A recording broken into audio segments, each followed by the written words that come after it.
soit lors des conflits armés ou de catastrophes naturelles. Restons avec la ministre de l'Action humanitaire et de la gestion des catastrophes qui a effectué une mission du 15 au 17 août 2024 dans la région de Dosso. Objectif constaté de viser les dégâts causés par les inondations et apporter le soutien de l'État aux personnes sinistrées. Ali Hashimou, Harisou Garba. Cette mission de travail, conduite par la ministre de l'Action humanitaire et de la gestion des catastrophes, qu'accompagne pour la circonstance le gouverneur de la région de Dosso, le général de brigade Hiro Omarou, s'est achevée sur une note de satisfaction globale et a permis d'échanger directement avec les personnes sinistrées, mais également les autorités locales. Sur instruction de son Excellence le général de brigade Abdrahman Chani, président du Conseil national pour la sauvegarde de la patrie, chef de l'État, et de son Excellence Ali Mohamed Lamine Zen, Premier ministre, ministre de l'Économie et des Finances, j'ai effectué une mission de travail dans la région de Dosso du 15 au 17 août 2024. Au cours de cette mission dans la région de Dosso, nous avons visité les communes de Dogandouchi, Koremairoa et la commune urbaine de Dosso. Dans la commune de Douchi, nous avons constaté les dégâts causés par les récentes précipitations dans le village de Goubey et le quartier de Bozara. Le bilan fait état de 811 ménages sinistrés, soit 6740 personnes impactées, 1062 maisons effondrées et plus de 200 champs de culture inondés. Au sortir des échanges avec les cadres techniques départementaux et communaux, il est important de noter que la commune de Douchi se situe dans le Dalol Mori, ce qui engendre naturellement le déversement des eaux des falaises sur la ville.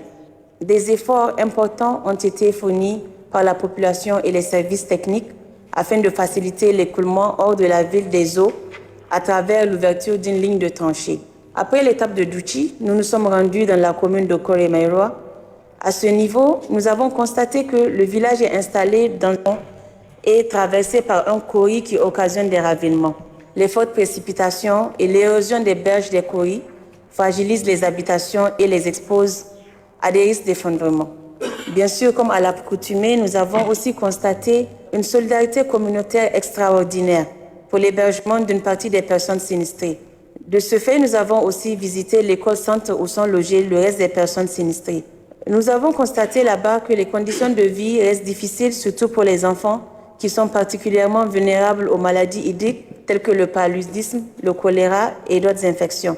Au cours de nos discussions avec les populations, elles ont exprimé leurs remerciements aux autorités locales, au gouvernement et au chef de l'État et ont manifesté aux membres de la mission leur satisfaction pour cette marque d'estime.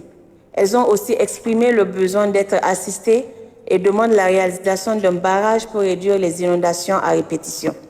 Nous nous sommes rendus à Bourémi, là où les inondations ont aussi affecté les habitations, les champs et le marché international de bétail. Nous avons échangé avec les populations sur leurs défis et doléances. À cette occasion, elles ont exprimé le besoin de l'électrification de leur village. Pour ce faire, des réflexions approfondies doivent être menées par les services compétents afin de proposer des mesures durables. Nous avons clôturé la série de visites de sites inondés dans la commune de Dosso. À la différence des communes de Douchi et de Koremairoa, ici nous avons constaté plusieurs dysfonctionnements liés à la gestion des eaux de pluie. D'énormes efforts sont déployés par les experts de la mairie qui régulièrement procèdent au curage des caniveaux, le traçage des tranchées temporaires afin de faciliter l'évacuation des eaux. Plusieurs recommandations ont justement sanctionné la fin de cette mission de travail. Nous recommandons l'élaboration d'un plan d'aménagement urbain pour la ville de Dosso et de Douchi, la redynamisation de la cellule de prévention et de gestion des inondations, une meilleure coordination dans le partage des informations entre acteurs, pour finir, une mobilisation des services de santé pour une prise en charge effective des personnes impactées. Nous jugeons globalement les résultats satisfaisants de notre mission et adressons nos vifs remerciements à l'endroit des autorités administratives, aux chefs traditionnels et religieux de la région de Dosso, aux vaillantes populations de la région de Dosso et aussi aux acteurs humanitaires pour leur disponibilité et accompagnement. Cette réunion de synthèse a enregistré, outre la présence des autorités régionales, celle des partenaires et acteurs humanitaires de la région de Dosso, mais également des cadres centraux. 19 août 2024, la communauté internationale célébrera la 14e édition de la journée mondiale de l'aide humanitaire. À cette occasion, la ministre de l'Action humanitaire a livré un message dans lequel elle rend hommage aux nombreux acteurs humanitaires qui risquent leur vie pour aider les plus sinistrés. Naatullah Hassan et Ousmane Konati. Cette journée commémore l'attentat du 19 août 2003 perpétré contre la Maison des Nations Unies à Bagdad, en Irak, où 22 travailleurs humanitaires ont tragiquement perdu la vie. L'édition 2024 de cette journée a pour thème « Agir pour l'humanité ». Dans le message qu'elle a livré, la ministre de l'Action humanitaire et de la gestion des catastrophes est revenue sur l'importance de ce thème. Ce thème met en lumière la menace existentielle qui pèse sur l'humanité, assaillie par une escalade de violence qui fait payer un lourd tribut aux travailleurs humanitaires et aux populations civiles. Cette journée dédiée à l'aide humanitaire coïncide cette année avec le premier anniversaire du Conseil national pour la sauvegarde de la patrie. Occasion pour moi de rappeler l'engagement des autorités du Niger, au premier rang desquelles Son Excellence le général de brigade Abdraman Chani, président du Conseil national pour la sauvegarde de la patrie, chef de l'État, et de Son Excellence M. Ali Mohamed Lamine Zen, Premier ministre, ministre de l'économie et des finances, à faire de l'action humanitaire et de la gestion des catastrophes une priorité. La célébration de cette journée nous offre l'opportunité de mettre en lumière l'effort des communautés locales qui sont les premières à apporter de l'aide aux personnes en détresse lorsqu'une crise survient.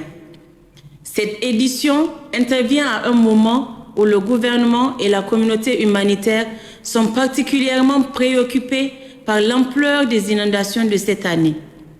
Les fortes pluies enregistrées depuis juin 2024 dans tout le pays ont provoqué, a déjà mis en place plusieurs mesures pour améliorer la coordination et la réponse aux inondations.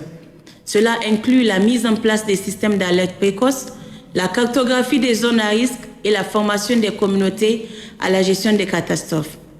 Malgré ces efforts, il existe encore d'importants besoins non couverts, notamment en matière de financement et de ressources humaines, pour une réponse plus rapide et plus efficace. La ministre Aïssa Lawan Wandarma a par ailleurs souligné les efforts du gouvernement pour répondre aux besoins des personnes affectées par les inondations avant de rendre hommage aux actions nobles des acteurs humanitaires. Le gouvernement du Niger a déjà pris les dispositions nécessaires pour répondre aux besoins des personnes affectées par les inondations à travers plusieurs vagues de distribution de vivres.